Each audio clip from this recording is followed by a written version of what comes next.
Hello, everybody. This is Doreen Franklin.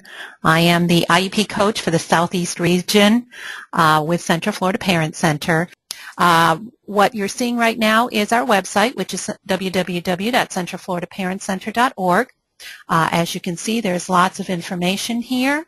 If you want to contact us, the best way to get a hold of us is through our telephone numbers or the email here.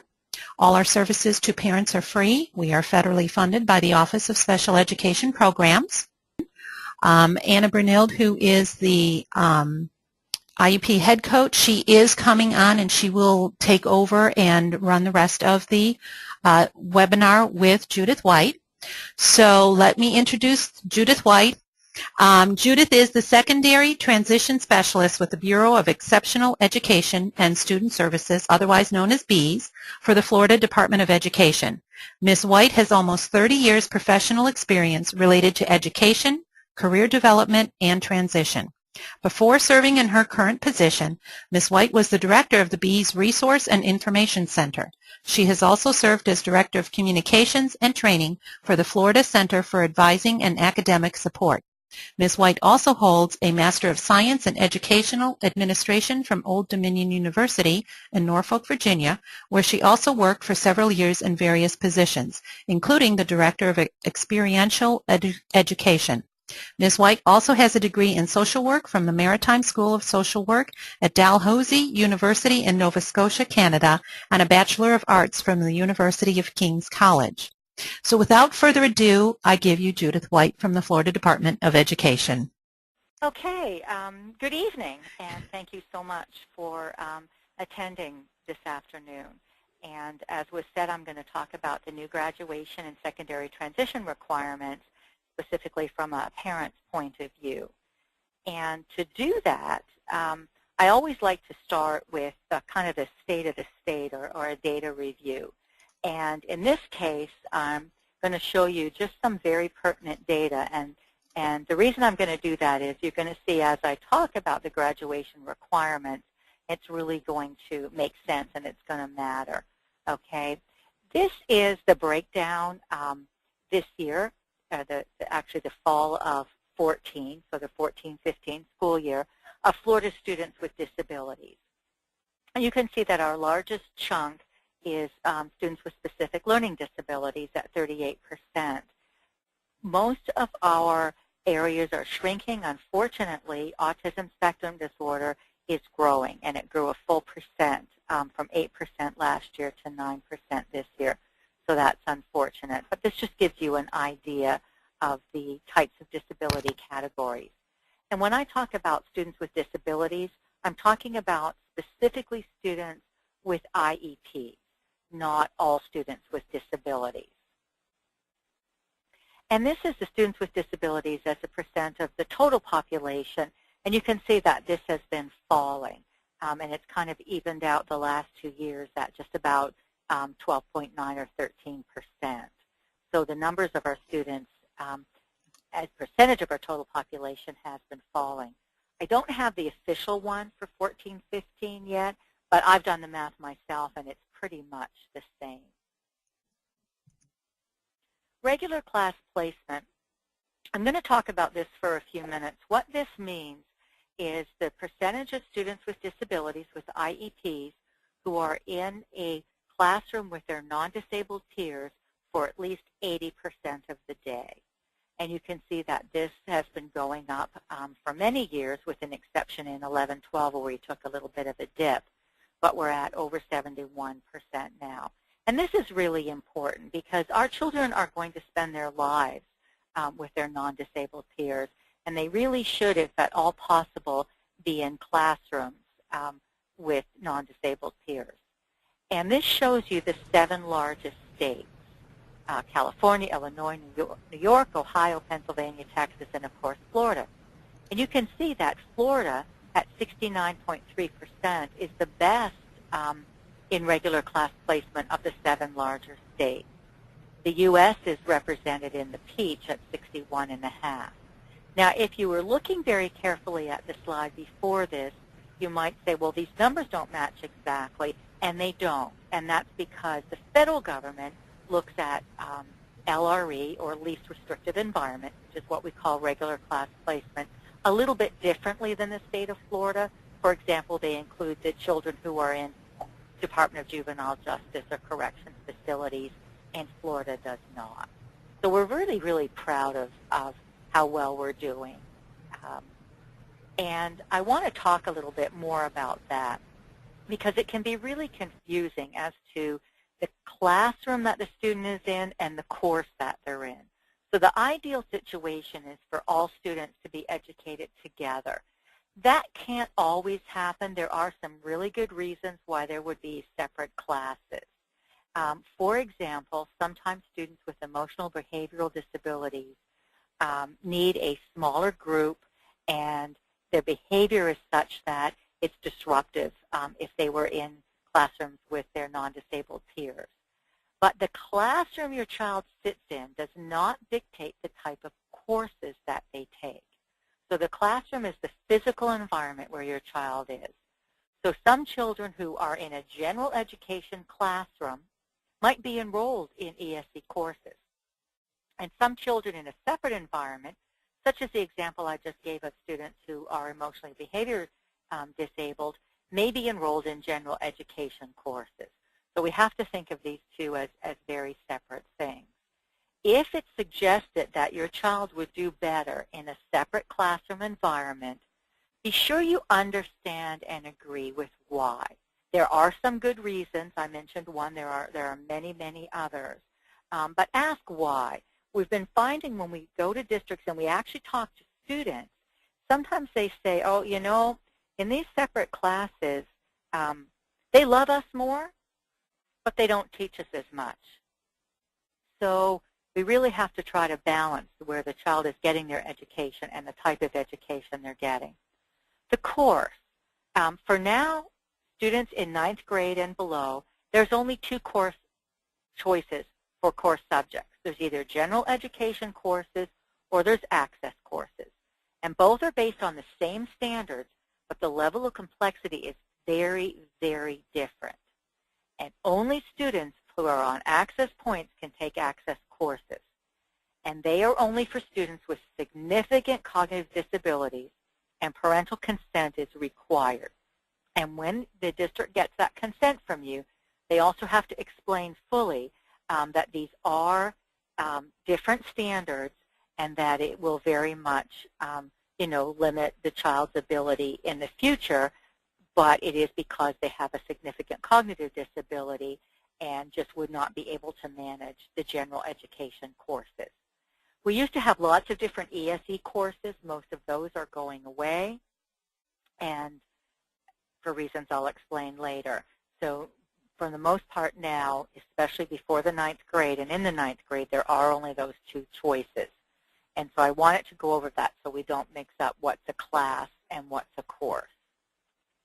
There's lots of benefits of inclusive education, and I have provided the Central Florida Parent Center with this presentation, so you can get it if you want to look at it again or follow any of the links. And this is from PBS Parents, and you can go to their website. But a family's vision for a typical life for their child can come true. As I said, most of our students, I mean, they're going to spend, 16, 20 possibly years in education, and many, many more than that in the real world. And the real world is not segregated. Children can develop a positive understanding of themselves. They can develop friendships with their non-disabled peers.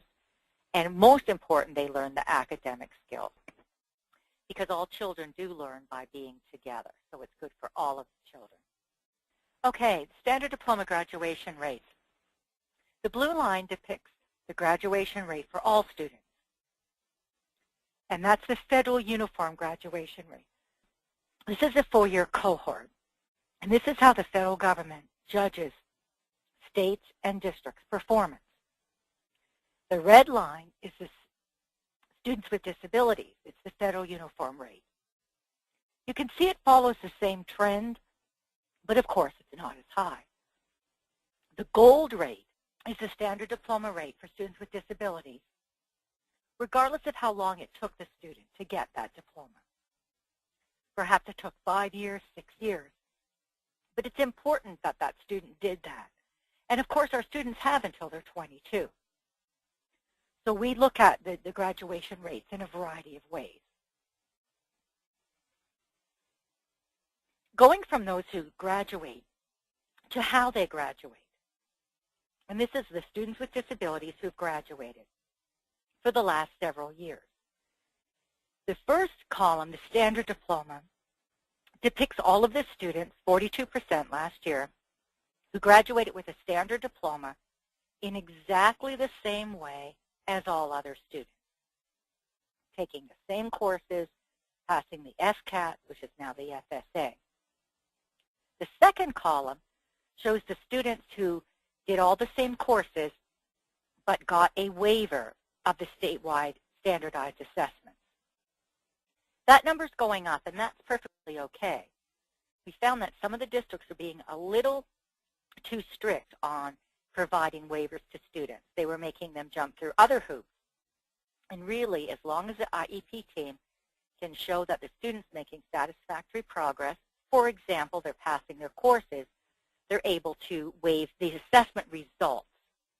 Remember, they can't waive the assessment itself. A student must take the assessment, but they can waive the results.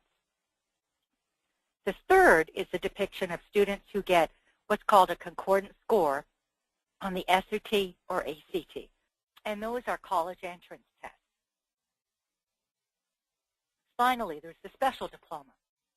You can see it was even at 31% for 3 years and has dropped first to 26% and now to 24%. We looked at percentages, but sometimes real numbers are important. And this is the actual number of students in the past several years who've earned a special diploma. And you can see that it's gone from over 5,500 to way less than 4,300. So that's certainly moving in the right direction, because a special diploma does not allow students the same privileges as a standard diploma.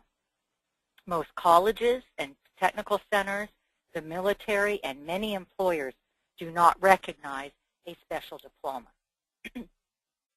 And we found that there's been students who are working toward a special diploma who certainly had the capability of getting a standard diploma. Of course, the dropout rate is the next important thing. And you can see the blue line is the dropout rate, the Florida dropout rate for all students, and the red line is students with disabilities. Again, it's higher for students with disabilities than it is for all students, but the trend line is similar. Unfortunately, both went up a little bit last year, and we don't have this year's. We do have this year's in the EdFax dropout rate. Now, EdFax is a federal calculation, and when we report in our annual performance report and we use the Florida dropout rate, we have to explain why we're not using the federal rate. Because, of course, the federal government calculates this rate based on data we send them because they want to be able to compare states one with the other. There's only one line because this is only for students with disabilities. EdFax data is not collected for all students. You can see that these look very different. It's headed in the right direction, but if you remember from the last slide, it was 3.8. Well, 19.2 is a lot higher, and I want to explain that. There are many ways to calculate dropout. In Florida, we do it in 2 ways. Both are very legitimate ways of calculating the dropout rate. They're just different. And so, for example, if you've got 400 students with disabilities in your high school and 10 drop out, 10 over 400 is 2.5%. And that's the Florida dropout rate. EdFax looks at the same 400 students and the same exiters, the same 10 dropouts, the same children. However, they only look at who exited that year, who got a standard diploma, a special diploma, a certificate, however it was that they exited. And 10 over 100 is 10%. So you can see that it's a very different way of looking at it. And we are starting to look at it with the EdFax rate for a variety of reasons. One reason is that it just makes a little bit more logical sense. If you add up the graduation rate and the dropout rate and the number of students who get certificates and a few other things, it really should add up to 100. That just makes logical sense. Well, it never will if you're using the Florida dropout rate. So it makes sense. And also, it lights a fire under people. I guess that's the best way of saying it. When you look at a dropout rate of 3.8%, you say, well, any dropout's too high. But that doesn't really sound that bad. A rate of 19.2% does sound bad. So again, they're both legitimate, but we've decided that we're going to be going with the EdFax rate. We'll continue to do the Florida rate because we do want to compare our students with disabilities with all other students in Florida, but it's good to be looking at both of them. Next, we come to post-school outcomes for students with disabilities. And this is one of our, what we call a performance indicator. Because, of course, we want our students to graduate, but whether they graduate or drop out or get a certificate, a special diploma, they are tracked to see what happens to them. And this shows the students, the peach line is who went to higher education, and it's cumulative. So the blue line is who was in higher ed or employed, and the gold line is any employment and any kind of continuing education. And you can see that it was even or slightly up, slightly down until last year when we kind of took a leap up, and we're really happy about that. The post-school outcomes, this is kind of a snapshot. So this is students who graduated in 12-13 and what they were doing. And you can see that 47% of all standard diploma students, and this is with and without disabilities, were working. 44% of students with disabilities who received a standard diploma were employed, and only 16% of those who received a special diploma were employed. Employed full-time, interestingly enough, is almost straight across the board, 12, 14, and 11%. And then continuing their education, 63% of all students continued, and that's a split between state colleges, career tech centers, and universities. 45% of students with disabilities who got a standard diploma, so that is significantly lower. And most of those students were in state colleges or career tech. But of course, it doesn't really matter where you start. It's where you end up that does matter. Only 4% of students with a special diploma were continuing, and for the most part, those were in special programs. I recognize that just changing a special diploma to a standard diploma isn't magic, and the students with significant cognitive disabilities are always going to have a more difficult time.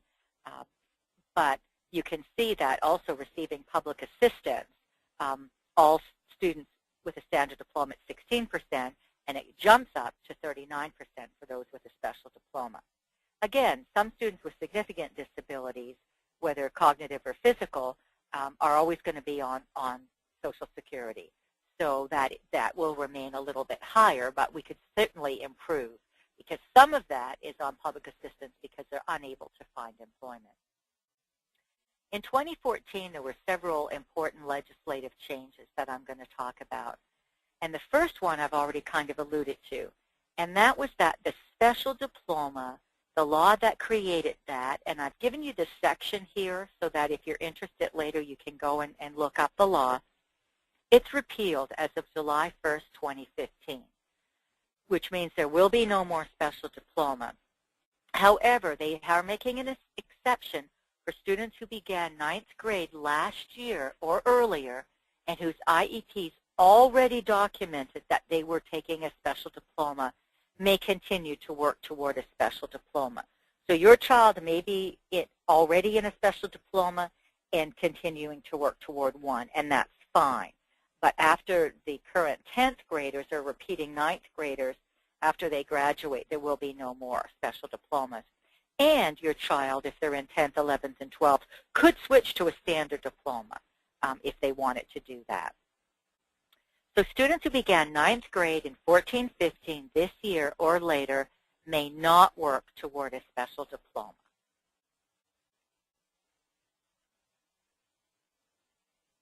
So what does that mean for your child?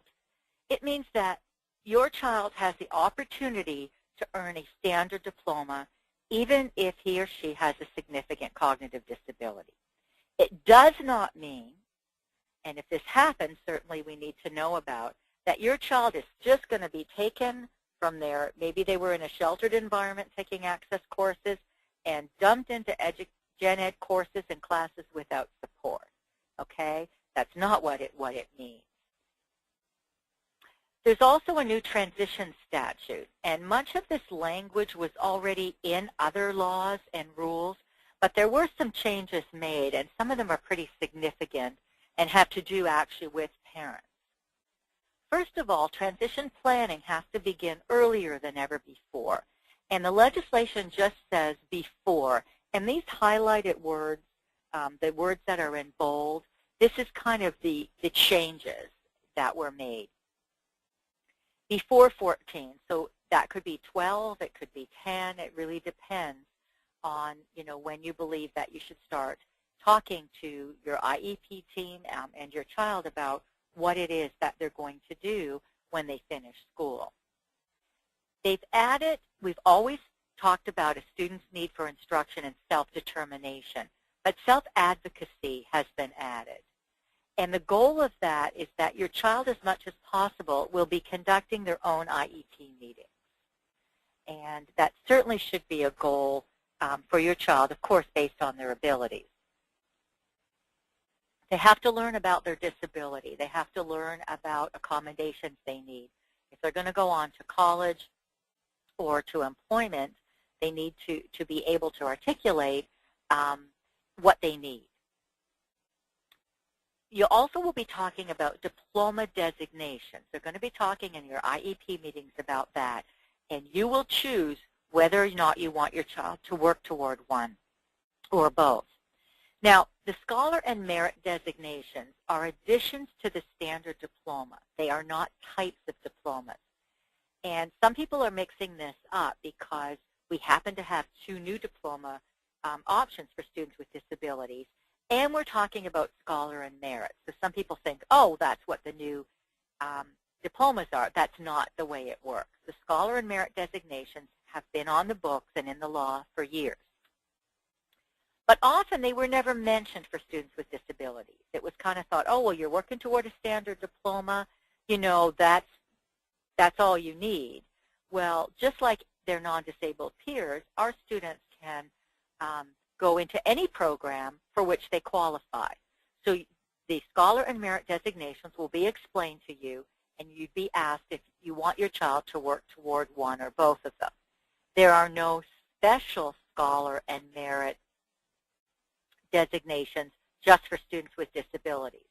So in order to go into a Scholar or a Merit designation, your child would have to meet all of the requirements. And you might look at the requirements and decide, no, this isn't appropriate for my child. The Scholar designation has a lot of advanced classes to prepare students for university. And the Merit designation requires a student get a industry certification. And there's a whole list and a whole variety of industry certifications. By the time the student is the IEP in effect when your student turns 16 or younger, if you think it's appropriate, the IEP will actually contain a statement of intent to pursue a standard diploma and a Scholar or Merit designation. Now, if you read the law, it says a standard diploma or a certificate of completion. When we interpreted this legislation, we now are just saying a standard diploma, because a certificate of completion is something that a student would get if they took all of the same courses, all of the same assessments, but they either did not obtain a 2.0 or a 4 GPA, or they did not pass the FCAT or the FSA, whatever statewide standard assessment was in place in the year that they took it. So by determining that you want your child to work toward a certificate of completion just doesn't make logical sense. That might happen, but we wouldn't want to put in an IEP, I want my child to take all of the same courses and all of the same tests, but I want them to fail. So it didn't make any sense to us. Also, a statement of intent to receive the standard diploma before 22 and how your student is going to meet those requirements. They also included outcomes and additional benefits expected by you and the IEP team. That could mean a whole variety of things. It could mean that maybe you don't want a merit designation, but you do want your child to take some career and technical education courses, get an industry certification. You might want them to get some work experience or some community-based experience, or perhaps participate, if your school has one, in school-based enterprise. Anything that doesn't fit elsewhere on the IEP, but you think would be a good idea and the IEP team thinks would be a good idea for your child can go in these additional benefits expected. And also the statement of measurable post-secondary goals and career goals. Employment has always been a post-secondary goal, and you've always had to talk about what you wanted your child to do, and of course as your child gets older, what they want to do. But they've added career, and I think this is excellent because most of us do not end up in the same job that we start in. We have a progressive career, and students with disabilities should have progressive careers as well. So we would want to have two usually different goals. One, the first thing you're going to do. For example, if I want it to be an interior designer and I want to go to college for that, that's my career goal, an interior designer. My employment goal might be a part-time job in the paint department at Lowe's or Home Depot, where I'm going to learn about color and paint and that sort of thing. In some cases, they might be the same, but we have altered our IEP system here that a lot of districts use, and districts can alter theirs as well to have an employment goal and a career goal. To the post-secondary goals, the career goals included in the IEP, you, the parent, have to approve those changes.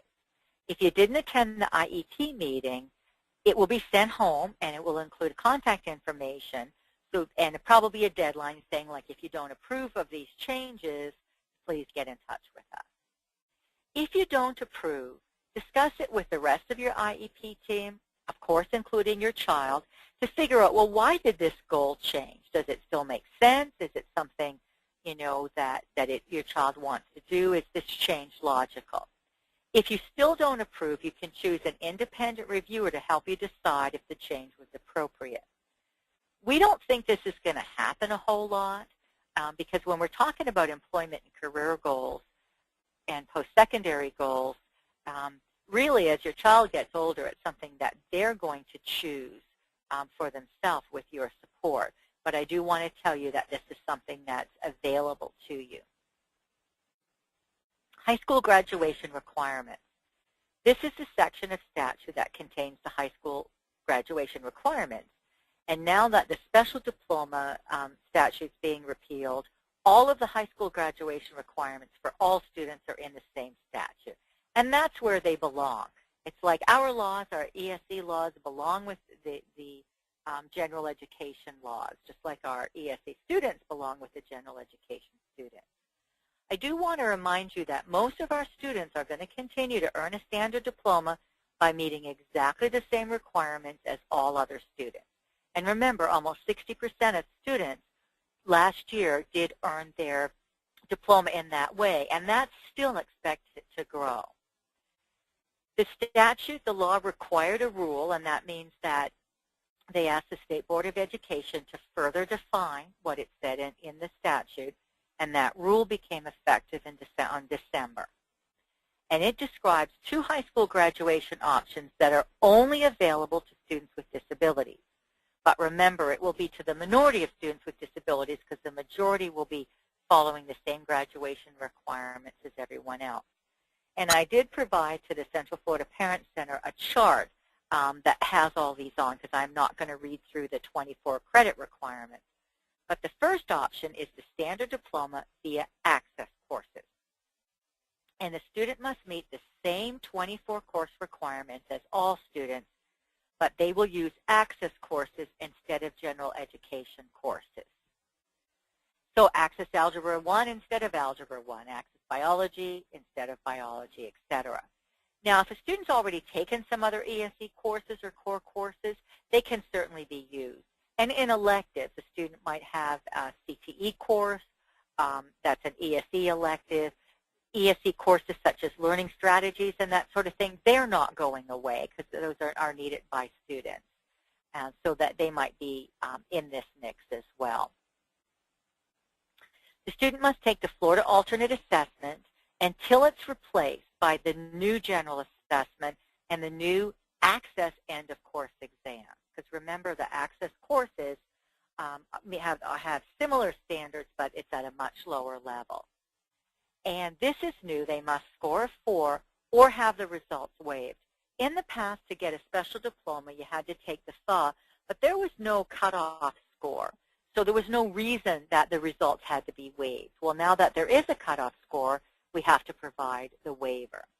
And the law requires that if the results of the FA are being waived, the Florida Alternate Assessment, or whatever replaces it, the student must demonstrate achievement via portfolio. Well, we don't know ahead of time who's going to get a 4. So we are determined that the best practice is to collect portfolio artifacts for all students in high school who are taking access courses. And a portfolio can be a course list, their report cards, work samples. It can be video, audio, showing what a student is able to do. And this would be great for entrance into an 18 to 22 program in the district, such as Project Search. It could help a job coach or job developer work with your student to help them find employment. The discovery process would be further ahead if this portfolio was collected. I do want to note, and it's here in red, there's been no change in who can take access courses in the alternate assessment. As I've said 4 or 5 times, your students must have a significant cognitive disability and you must consent. Some schools had mistakenly thought that because there's no more special diploma, that all students with disabilities who used to be on the special diploma would now be on this access diploma and would take access courses. And of course, that's not the case. The second option is standard diploma via academic and employment-based courses. And these are not access courses. So for students with significant cognitive disabilities take access courses. All other students with disabilities who are on one of these alternate options must meet the same 24 course requirements as all students. And I apologize. Hold on one sec. I believe that I missed something. I'm sorry, I don't believe I talked about this slide. Students can substitute a career and technical education course, a CTE course, with related content for English, math, science, and social studies, but not the core courses. And DOE has to approve the content related, and we're working on a system to do that now. It's important to know that CTE courses can be modified for students with significant disabilities. So this allows your student to be able to take courses that are more career-related instead of a math, a science, an English, and a social studies. For example, a district was telling me that they had students with disabilities, significant disabilities, in an agriculture class. It has science and math in it, and it will allow a student to get some career experience and some practical skills without sacrificing the important academic skills. I apologize, I missed that slide. So now we're back to the non-access option. The students must meet the same form credit course requirements as all students. And they must earn at least 1/2 a credit in an employment-based course. And that employment must be paid employment at or above minimum wage. And this is something that the statute requires. If your student does this, and they might work more than a 1/2 credit, they might earn other elective credits for employment, or they might, the substitutions that I was talking about for the last set of students, these students can do this as well, and they might do it in employment-based ESE, CTE courses. They have to achieve the components on their employment transition plan, which you'll sign. And that plan has their work schedule, it has their academic and employment competencies, it talks about how the student's going to be evaluated, if they're going to earn any industry certifications, what supervision the district will provide. And it's signed by you and the teacher and the student and the employer. And it's important to note that this is not part of the IEP, which also has lots of goals on it that sound similar. It wouldn't be appropriate for this to be part of the IEP because the employer signs it. And it wouldn't be appropriate for the employer to see the full IEP. So this plan is important, and before you sign it, really think about it and think, okay, well, my student's going to do this, and it sounds great that they're going to work 10 hours a week for 12 weeks. But they have to achieve the components. So what if they got the flu and they missed a whole week of school? We certainly don't want them to not get this half credit because they missed a week of work. So make sure that it's flexible, and if it said, the student's going to learn 10 things, perhaps make it 8 out of these 10 things the student will learn. And that way, none of us is perfect, and sometimes we think we're going to learn something in a certain length of time, and it takes longer. So make sure it's flexible enough that will allow your student to be successful.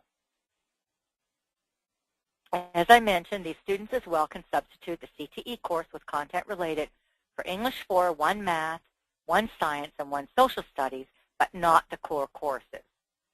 So students are going to have to pass algebra, geometry, biology, and U.S. history. Again, they may get a waiver of the statewide standardized test results. So they'll have to take the FSA and the EOCs, but they can get the results waived. And when a student gets the results waived for an EOC, some EOCs are 30% of the student's final grade. But when a student with a disability gets a waiver, it also waives that 30% of the grade. That shouldn't be considered. So some people are concerned about this. They're saying, oh, there used to be kind of a middle level in there, and students could get a special diploma, if they were struggling. Well, our students are ready. Students who start at grade 9 this year, in middle school, they were either on Access Points or they were in Gen Ed. There were no ESE courses, as I said, other than learning strategies and that sort of thing, core courses. They were successful in being promoted to high school, so they do want and deserve this opportunity to work toward a standard diploma. We're not saying that it's easy. We're not saying that they're not going to need some help. So it's really important that parents ensure that the instructional supports that will invite their child's engagement are on their IEP, that any accommodation that's going to help them, that you can change the procedures, you can change the materials, you just can't change the standards. So what does that mean? It means that students in biology, you need to learn biology. Biology is not reading. If a student needs assistive technology, for example, that will read their textbook to them, because perhaps they have a learning disability that makes reading very, very difficult. Well, you couldn't do that in reading class, but you certainly could do it in biology. So really be thinking about, what does a student need to know to pass biology? They need to know biology, not necessarily reading. And that's just one example. Teachers can make all kinds of accommodations and adjustments. In algebra, you might need to know a certain concept.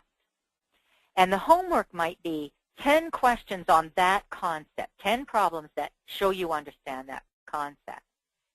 Well, perhaps a student with a disability who knows the concept but is slower working can have 5 problems. As long as they get the 5 problems right, or 4 to 5, or however many, that shows that they understand the algebra, not that they can repeat it over and over and over again to do 10. They're a little slower, but they're showing that they can do it. That's just some very simple accommodations. There's all kinds of things that can accommodate your child's learning style, the materials. The only thing they can't modify is the standards of the course. And that means what the student is expected to know. Again, not necessarily that they finish 10 problems a night instead of 5. So it's really important to get those accommodations on the IEPs and make sure all of the instructors understand them, because chances are your child's algebra teacher is a general education algebra teacher, and possibly there's an ESE teacher providing support. So that team needs to work together to get your child what they need to get through algebra and biology and geometry and all of their other courses. This is Alfred Binet, and he invented the IQ test, and you can tell by the picture that it was a long time ago. And the reason I'm showing you this is because people keep saying, oh, that child's IQ is 80. They can't do this, or they can't do that. Or their IQ is 80, so they can do this, but if it was 75, they couldn't. Well, when he invented the IQ, he invented it to judge how well students were being taught. And he said with practice, training, and above all method, and method would be the method of instruction, we managed to increase our attention, our memory, our judgment, and literally to become more intelligent than we were before. So we really don't want to hear their IQ's 80, they can't do this. Maybe they can, and maybe they can't. But if students are taught in the right manner, and all kinds of different accommodations are tried and different teaching methods, universal design for learning is becoming more popular. It's helping all students, not just students with disabilities. We all learn differently, and different methods need to be tried before we can say, okay, this particular student, cannot do X. Okay, I can't do calculus. Okay, and I chose a career where I don't need calculus. And but that doesn't mean that certainly if calculus was important to my career, that someone couldn't really make adjustments and try to teach me that. But on the other hand, we know not everyone can do everything. But let's try. Deferring the diploma. This is important. In the past, a student would graduate with a special diploma. If they chose to come back to school, they could do so until they were 22. Well, now that students will be receiving a standard diploma, the federal regulation is that once a student receives a standard diploma, their eligibility for a free appropriate public education, or FAPE, ends. So the statute allowed for deferring of the standard diploma, and the rule describes the process that one takes in order to defer that diploma. A student their IEP, first of all, has to say that they should defer because they need special education, transition planning, transition services, or related services through 21. They say through 21, it means through the age of 21 until their 22nd birthday. And this is a little confusing because it lists what they can enroll in if they defer. And a lot of this sounds like advanced things. Accelerated college credit, industry certification courses, etc. Most students with significant cognitive disabilities will need to defer because they need services. The nature of their disability requires that they need extra services through 21. And they will probably be doing something along the lines of the structured work study. Most of the district's 18 to 22 programs are going to fall in that area. So most students won't defer. They'll get their standard diploma. They'll move on to college, to employment. Perhaps if they have a learning disability, they will identify themselves as a student with a disability at the college, and they'll still get accommodations. They'll get private testing, more time on tests, special materials. Obviously, a student who's deaf would have an interpreter, et cetera, et cetera. But some students who in the past would have received a special diploma and remain will need to defer in order to receive the same services. You must sign a document as the parent telling the school district that your child will defer by May 15th of the year, that they meet all of the graduation requirements for a standard diploma. So if you get a 10th or 11th grader, you don't need to worry about it. It's seniors. And also, just not going to graduation is not deferring. And if your child doesn't defer, there's no going back. So it's much safer to defer, to go on to another program, because there's no going back. Your child can request their diploma at any time after they defer. And of course, obviously, we want them to finish the program that they deferred for. And, say that's Project Search and they're working and things are working out for them, so they're going to request their diploma. It's going to be dated the year in which they actually met their graduation requirements.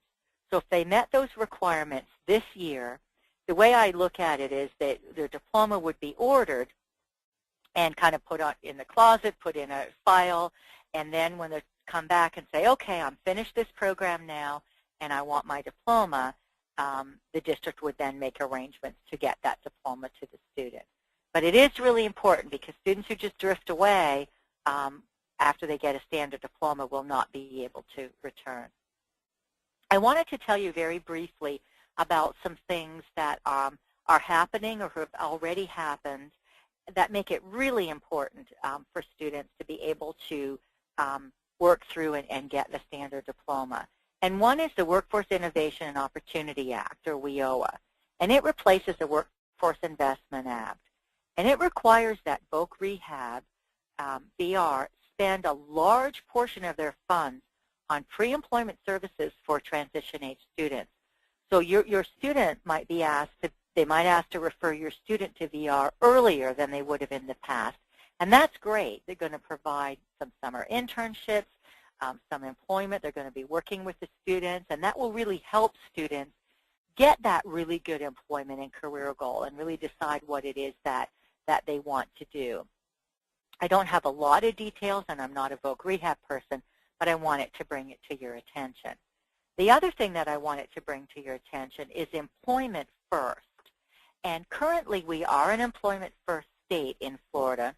The governor signed an executive order a couple of years ago, and we have an interagency agreement, and these are the Bureau of Exceptional Education and Student Services as part of that, along with Voc Rehab and the Agency for Persons with Disabilities and the Florida Developmental Disabilities Council and the Department of Economic Opportunity and Department of Children's Services and others.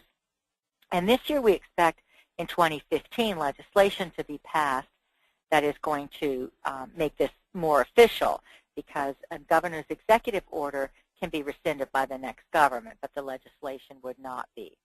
And employment first means that employment is the first option for all students, for all individuals, even those with significant disabilities.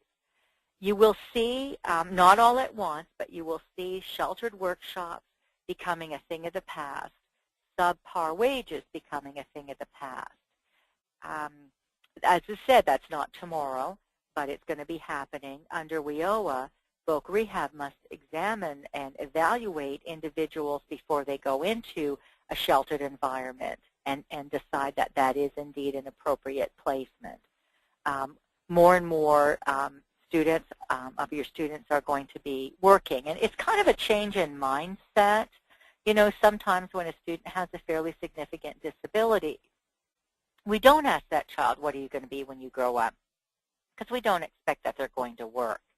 And that's going to be changing as we educate. And the Florida Abilities Work web portal and help desk are for employers, and that's to help employers hire people with disabilities.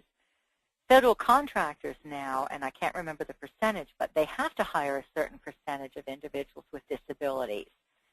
So those are just two things that are coming down that are going to help our students with disabilities find employment and educate employers as to what a student with a disability can do. And of course, that totally depends on the student, the disability, their abilities, what they want to do. Like all of our careers, we have to build careers around our talents, and they're very different for different individuals. So I apologize for the coughing fit, but I'm glad my voice did hold out, and I think that they're going to do some polls, and then I can answer some questions. Well, thank you, Ms. White. Thank you for all your knowledge in this area, and also for creating such a friendly presentation for families. And just as a hint, you know, this is all new to all of us parents, and just suggestion would be to bear with the IEP team as we're working through this. And you know, there are going to be some kinks, so just be patient and understand. Yes, and I did say that on the the webinar this morning, we're providing a lot of technical assistance to districts as they work through this. The legislation did just pass last year, but it went in effect with this school year. And so I mentioned that the rule passed in December, and that might seem like slow, but I think it broke records in getting through, completed and getting through the state board. We're always happy to talk to parents and to talk to districts because we do need to have patience with each other as we figure out what all of this is going to mean. Okay, so the first question is, if a student receives a standard diploma for students with disabilities, does that mean they are no longer eligible for public education or the McKay Scholarship for post-secondary training? Yes, and that's why they need to defer. In the year in which they meet all graduation requirements, they can simply defer graduation in order to take advantage of additional services. And they can do that as long as, you know, the nature of their disability requires that they have additional services. And the next question is, I guess, special diploma. Can you please repeat slide? The ninth graders in 2013/14 school year or earlier whose IEP already documented something. I didn't get the rest of that. Okay. If a student started ninth grade during 13-14 or earlier, and their IEP said that they were on a special diploma, they can remain on a special diploma. If they want to, they can also switch to a standard diploma, and they can graduate with this special diploma. So if they were already working on a special diploma, they can continue to do so if that's their choice and the parent's choice. Students starting ninth grade in 14-15 do not have that choice. They must be working toward a standard diploma. Okay, great. Okay, the next question is, if a student is taking access courses, how can they be prepared for college placement assessments? Okay, if a student has a significant cognitive disability, they're probably not going to perform very well on college placement tests. You know, having a standard diploma will allow them the opportunity to try. A lot of our parents were saying, you know, my student has a special diploma, and they go to get a job, and the employers say, we don't take people with special diplomas. You know, and they won't even let them take the test. Most employers now have a test, okay? And so this opens those things up. And a student might take a test, okay, the ASVAB, for example, for the military, because the military doesn't take special diplomas. And they don't even allow them to test. And some of the students might do okay. It allows them to try. But if they're on access points and they earn a standard diploma via access points, I mean, it has not taken away their significant cognitive disability. So realistically, there are going to be some things that they still are not able to do. Now, more and more colleges are starting programs that allow students with significant disabilities, they provide more support for them. And some are just programs that students audit, but there's more and more programs where the student is taking the real courses and earning the real credit, but they're just being given a lot more support.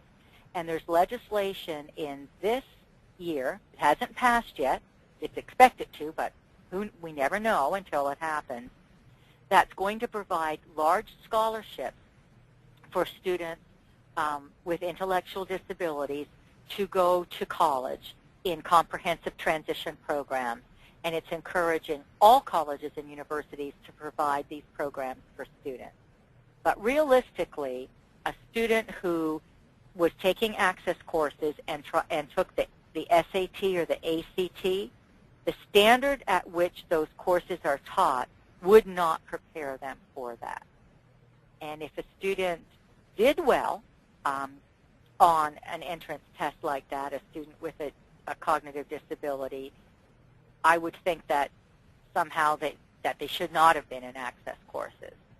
And it is happening. We're hearing of students who were always in separate classroom environment, and they're on access courses. And now they're still on access courses, but they're in a general education classroom. And what's happening is they're learning a lot. And some districts have called and said, oh, you know, they're doing so well that they're doing algebra, not access algebra. And, you know, we think maybe that this student, you know, doesn't have as significant a disability as we thought they did, but they've just never been exposed to this academic. You know, now that wouldn't be a lot of students, but that can happen. Okay, and the next question is, to determine significant cognitive disability, is that determined using an IQ test, and what is the number that determines significant? Okay, there's not, IQ is part of it, but it's not the whole thing. Okay, a significant cognitive disability, we put some guidance out, and I can send you the guidance document. Basically, it's expected it would be 1% or less than all students. And IQ score alone is not sufficient. You need to look at psychological assessments, achievement test data, previous statewide assessments and district assessment, the test scores, aptitude tests, observation, medical records, mental health assessments, behavior assessments, language assessments, the school, the history, what the student has done, their response to instruction and intervention. And you have to look at everything. IQ is important, but it's only one piece of the puzzle.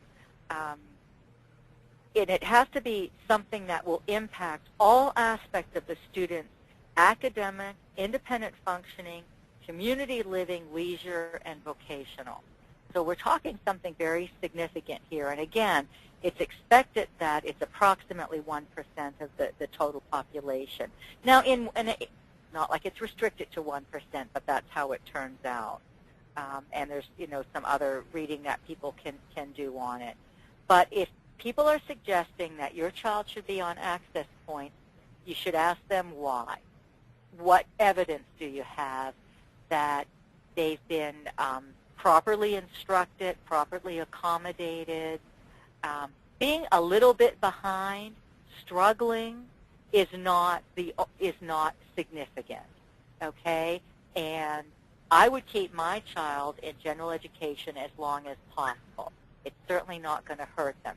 It can be determined at any time that, yes, we've tried everything, and this student just doesn't have the cognitive ability to learn on the same standards as all other children. But there's no need to be in a huge rush to get a student on access point. You know, let's see how they do in gen ed environment first, with, you know, a talented instructor and all the accommodations possible. And let's get some of this school history and these statewide assessment tests. Let's let them try before, because it would be extremely difficult to move. It's not impossible, and the law allows you to go back from access points to the general curriculum. But just because the law allows it doesn't mean that it's logically possible, because a student would have missed so much instruction. So sorry to get on a bandwagon there. Oh, thank you, thank you. Okay, the next question is, what is an access course? How is it different from a regular course? Okay, all of our courses are on a website called CPALM, and you can get there from the DOE website, and that's the letter C and then PALMS. And if you look at the standards, and if you were to take a course, and you were to take, just for argument's sake, Algebra 1, and you were to look at the standards, which means what does a student who takes Algebra 1 supposed to know at the end? What standards do they have to meet to pass? And then you looked at access algebra, you'd very easily see the difference. It's at a much, much lower level. So say, for example, in the students in, I don't know, grade 5 science, and I'm making this up, okay? I'm a transition person, not an elementary school teacher. And they're studying the planet. And so a student would, on regular standards, would have to know that, there's 9 planets, or I guess there's 8 now since they demoted one, and the sun and the moon, and they would have to describe them all, okay? Perhaps on access point, a student would have to understand that,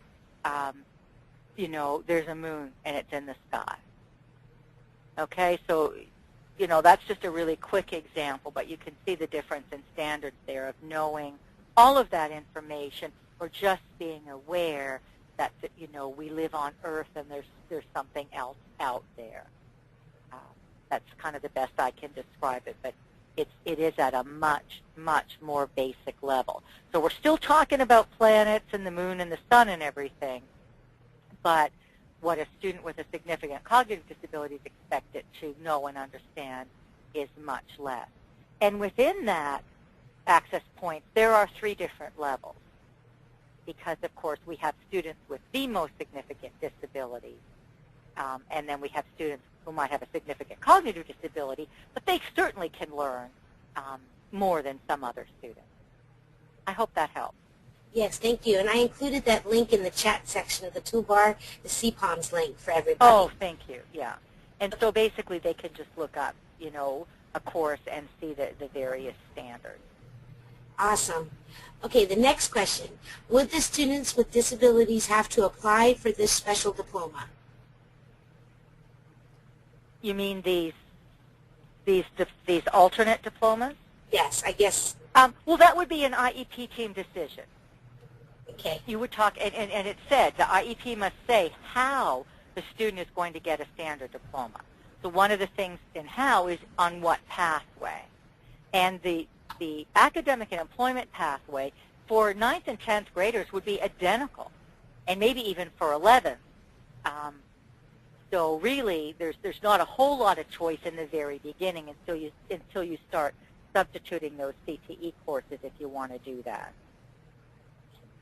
Okay, and the next question is, transition age is not until 16, but what if I want my 15-year-old to begin to engage in employment opportunities?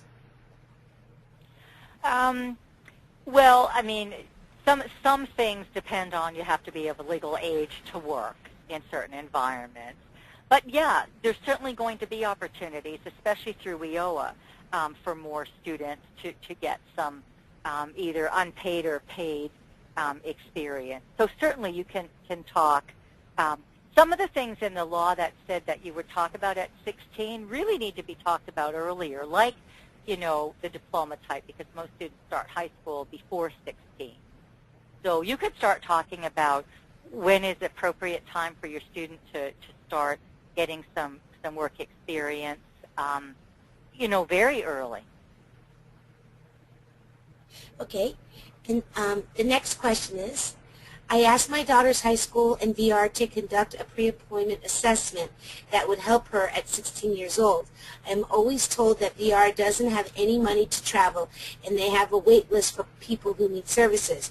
So we aren't going to get any attention until she reaches the last 6 months of her senior year, which really seems like a last-minute move. Is there anything else that I can do as her mom? Okay, that would be a question that if you can get that parent to contact me. Okay. I mean, that can be more complicated, and I did just say that they'll be doing it earlier. They are on an order of selection, but they should not be holding off. We can refer people at any time. And what I'd like to do is put her in touch with the state VR person to help her work out that situation with her local VR. Okay. Okay, I'll do an email to her. Okay. Okay, and then, okay, the next question. Florida has people trained in the new discovery process to develop transition IEPs. I guess does Florida have people trained in the new discovery process? Yes. Yes, they do. Discovery is often used. It's an evaluation tool to help evaluate students with very significant disabilities. It's like a career assessment and evaluation of their skills, because when you're looking at traditional assessments, and what they're doing in school that might not be getting at their skills. So they actually, a full discovery assessment, they look at the student in their home environment and see, what they do at home, what they do out in the community. And they're training more and more people all the time to be able to do discovery. And it is usually done with older students who are kind of getting ready and assessing their employment skills. So that is usually done a little bit later. But it would be helpful for their career goals. Okay. Bear with me with this question. Diploma switch between special diploma option 1 and option 2 after the school year. Can students after this year switch to a standard diploma if they are on a special diploma now? My district is saying no. Yes, they can. If your student is on a special diploma, they can switch to a standard diploma. Now, it might take them longer to graduate because there might be courses that they don't have that they'd have to catch up on. So, but yes, anyone who's on a special diploma now, and it's always been the case of a student on a special diploma, or even a student who has a special diploma, has always been able to go back to school to earn a standard diploma. But yes, like a 10th grader and 11th grader can switch to one of these new options to get a standard diploma. Okay. And how does the unique learning curriculum fit into this? I'm not sure what they mean by unique learning curriculum. Yeah, if you could just elaborate more, please. Okay, I'm going to go to the next question. Okay. Okay, is there a list of required courses for a student on standard diploma CTE track? Again, I'm not 100% sure what they mean. I can provide the Parent Center with some links to some CTE, but there's not a CTE diploma. I mean, there is the ability for all students, students without disabilities as well, to substitute some rigorous CTE courses for some of their courses if that's what they mean. And I can provide that to you, and you can provide it to the person, or you can email me, and I'll email them. Okay. Or again, I'll get a little bit more information about exactly what they mean. Okay. The next one, what is an access course? Oh, I think we did this one. We did this one. Okay. Can seniors 2015 change to standard diploma option? Are the diploma designations the 2 standard diploma options? Okay, the designations are not the 2 standard diploma options, as I explained. You get a standard diploma, and you can get a scholar designation on top of it. You can get a standard diploma with a merit designation on top of it. They're not types of diplomas, they're designations. So that covers that. And what was the other part of that question? It went blank, so not okay. I think you said, can a student who is graduating, is like a senior this year? Oh, yes, yes. Yes, they can switch. Again, they probably wouldn't be graduating in a couple of months. It would take them longer. But yes, a student on a special diploma has always had the option of switching to standard. Now, in a lot of cases, it wouldn't have made sense. But now that there's these new options, it might. And that's really such an individual decision, and with the student and the parent and the IEP team, and looking at what the student wants to do, and if it would be worthwhile for them to switch or not. Some districts have pretty much, with their access kids, have pretty much been mimicking the 24 credits all along. So that student might only need, a couple of credits in order to graduate. Other students who are on special diploma may have very few courses because it was really up to the district what courses they took, and they might have a lot of ESE courses that aren't going to count on the new standard option. So it would take them, a long time. And that's okay too. I mean, they have until they're 22, and if they want to do it, they certainly can. But it's a very individualized thing. Okay. Almost done with the questions. Thank you for hanging in here with us tonight. No problem. Okay. it's the one gentleman, let me see. Can students who are in 10th, 11th, or 12th grade on a standard diploma switch to special diploma after the 2014-2015 school year if determined by the IEP team?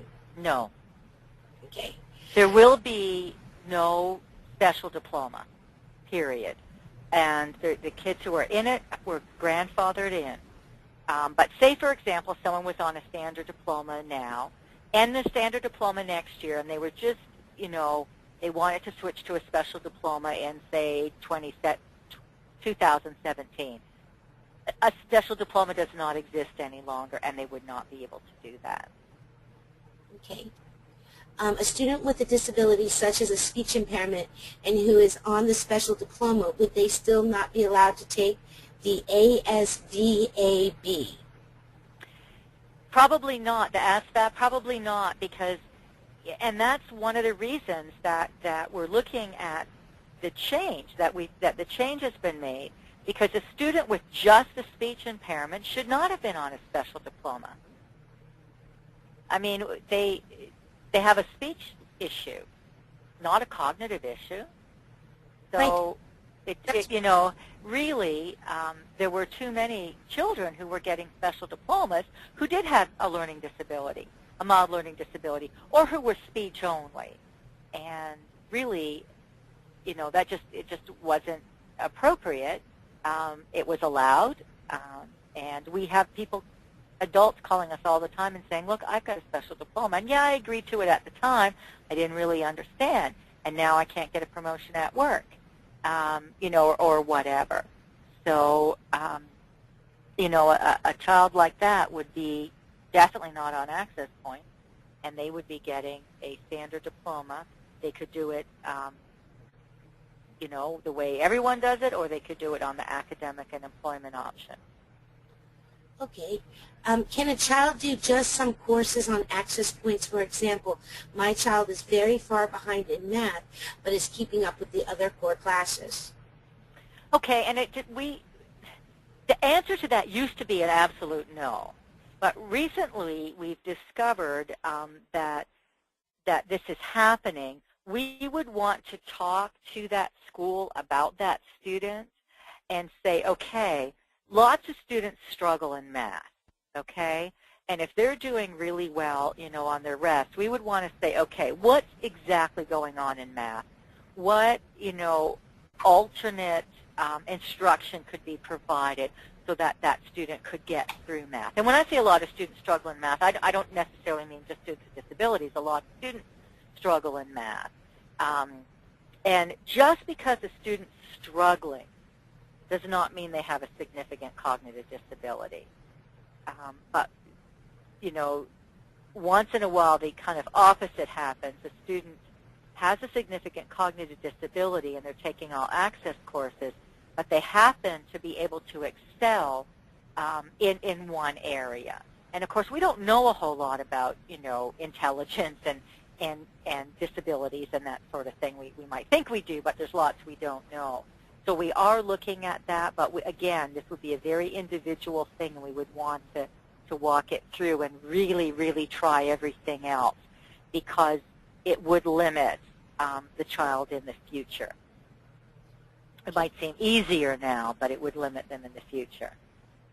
Okay, and then I agree with your value of belief to include all students in general ed with supports, but how do we get that first kindergarten placement to try gen ed versus a self-contained classroom? Sadly, I encountered this at 98% of my IEP meetings that I attend, helping other families.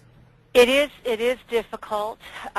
Sometimes districts who've always done it in a certain way, and they say, well, no, this is, we have kids with intellectual disability, and they always are separate, and whatever. Now, as you saw from the slide, 70% of our kids are not, okay? So most of our districts, are changing their mindsets, are changing the way that they do things, and that's going to continue to go. But I would really be saying, well, why? Like, why can't my student be in general education even if they're taking, the special courses.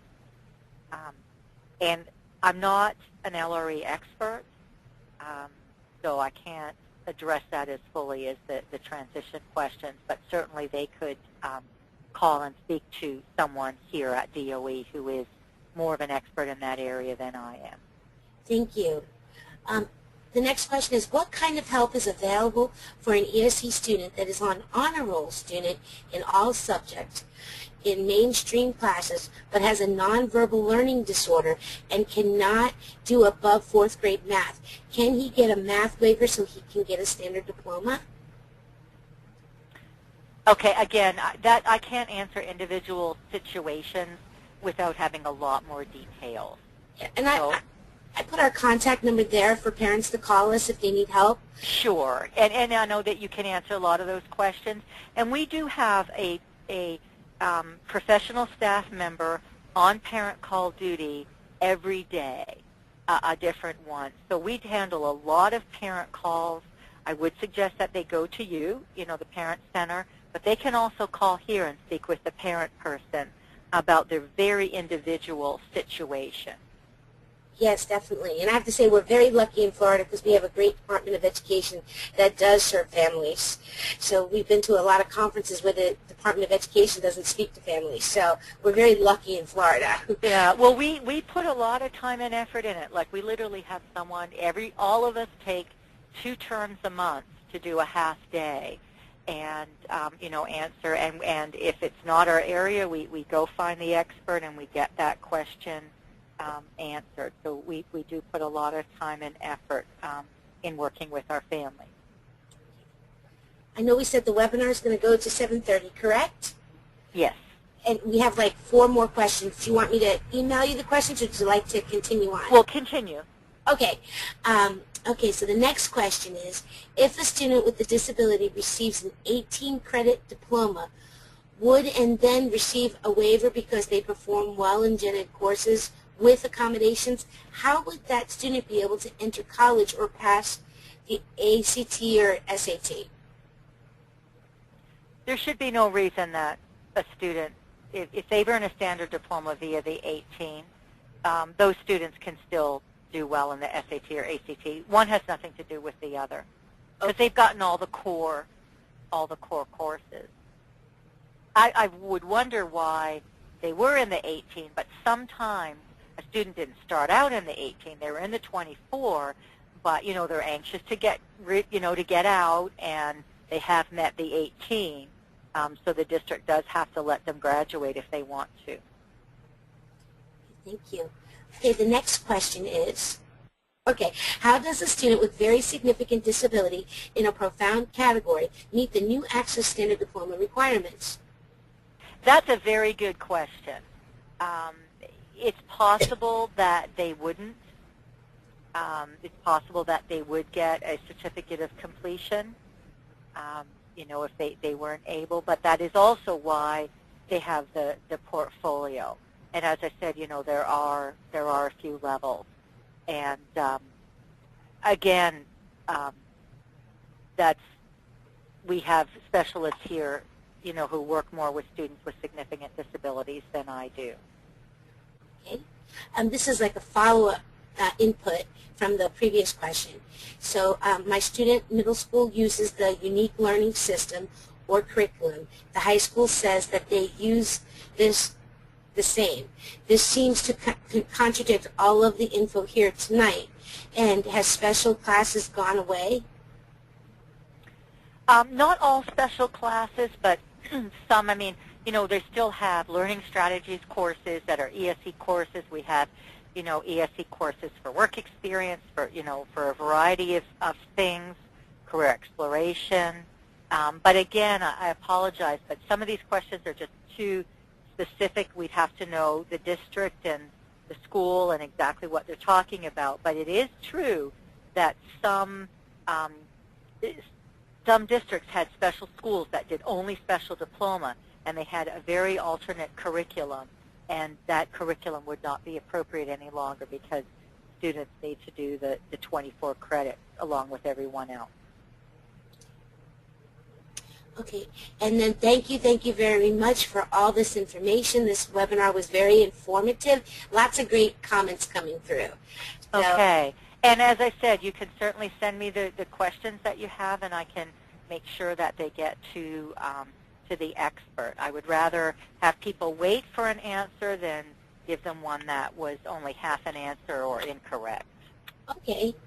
That'll be great. And there is one question that says, what is the statute number for the new transition guidelines?